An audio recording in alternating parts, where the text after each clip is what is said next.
মাধবী ও তার স্বামী গোবিন্দ ডিঙি ভাঙা গ্রামের এক মাটির বাড়িতে বসবাস করে। মাধবী সারা দিন সংসারের কাজ ও কপিলার দেখাশোনা করে, আর গোবিন্দ মাঠে দিন মজুরের কাজ করে। এইভাবেই চলে তাদের সংসার।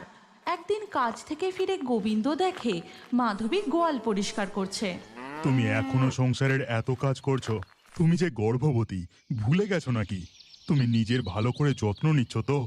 সময়ে খাওয়া দাওয়া করছো তো? হ্যাঁ গো হ্যাঁ, আমি একদম ভালো আছি। আমাদের কপিলাও যে গর্ভবতী, কিছুদিন পর ওরও যে সন্তান হবে।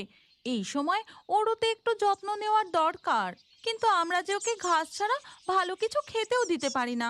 চিন্তা করো না গিন্নি, কপিলার বাচ্চা হলে আমাদেরও অভাবের সংসারে একটু সচ্ছলতা আসবে।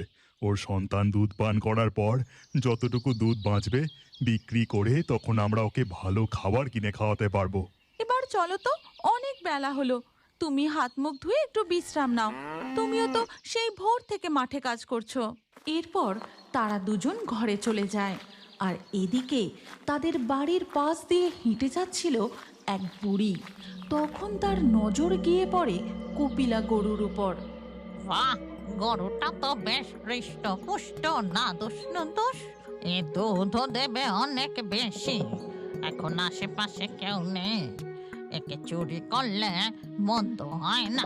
এই কথা বলে সেই বুড়ি গোয়াল থেকে কপিলার দড়ি খুলে নিয়ে চলে যেতে যাবে, সেই সময় কপিলা জোরে জোরে ডাক দেয়।